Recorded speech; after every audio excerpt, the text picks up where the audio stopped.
Well, I'm Kristi Beatty, and my specialization is I'm a sexual enrichment counselor, and yeah, I am a registered social worker and a sexologist and integrative body practitioner.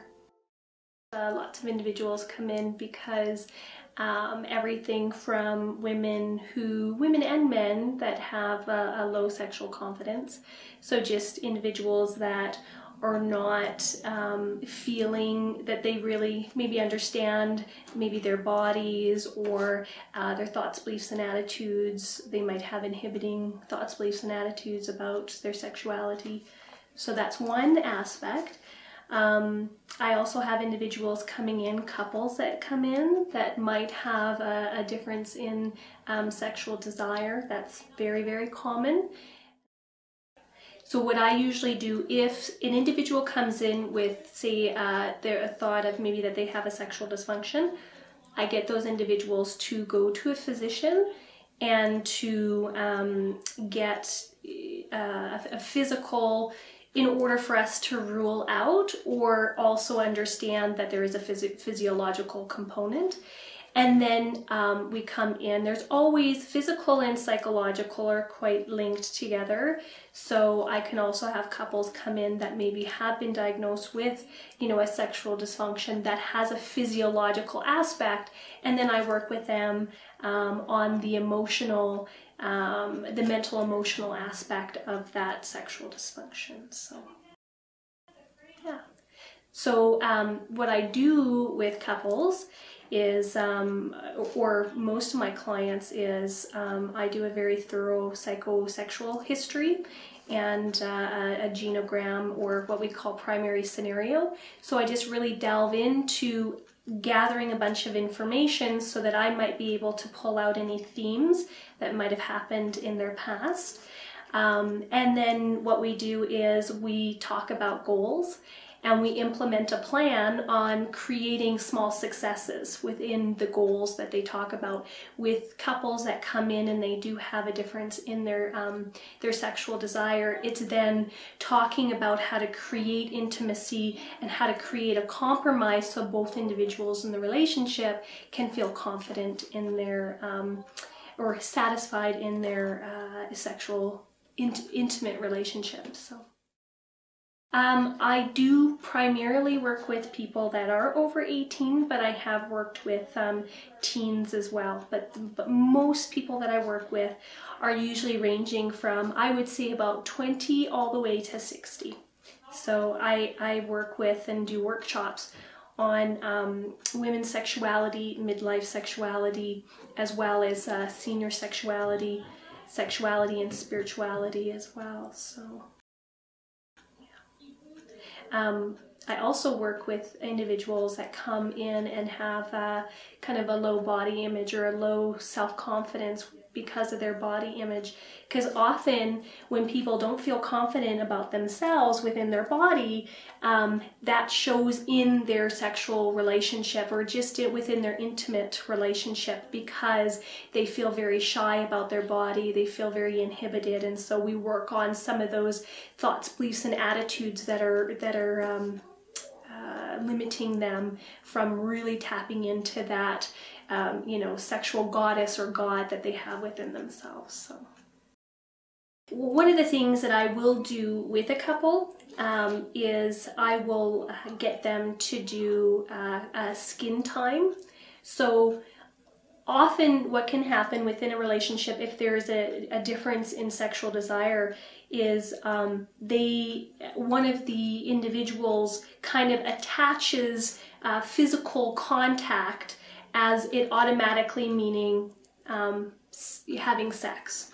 So then, because one person may not be desiring the sex, they then cut off that skin time or that opportunity because they don't want it to lead into anything other than, a form of sexual intimacy. So what I do is I get the couples to do skin time, and what that is being able to be naked with each other without the end result being sexual intercourse, so that there can be a creation of intimacy that will hopefully then move on to the sexual intimacy. So it's kind of steps. Men do tend to have a higher libido than women. Now, when I say this, like I said, very loosely, because if you think about our society, men are exposed to, or there's an expectation that men must be, you know, sexual people and desiring sex most often. So if for any reason their libido is lower than their partners, we have a societal influence and confusion that happens there. Well, and I think that there is research going that does show that you know, through surveys and so forth, that men do tend to think about, or at least report that they think about sex more than women. Like I said, it's not something that is written in stone, by no means.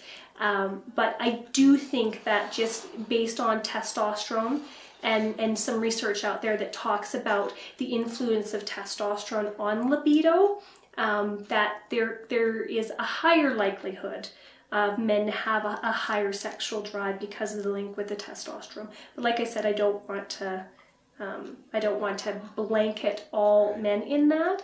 I think in my experience as well, there's a higher likelihood that women tend to need an emotional connection in order for them to feel that sexual spark and that sexual desire for their partner.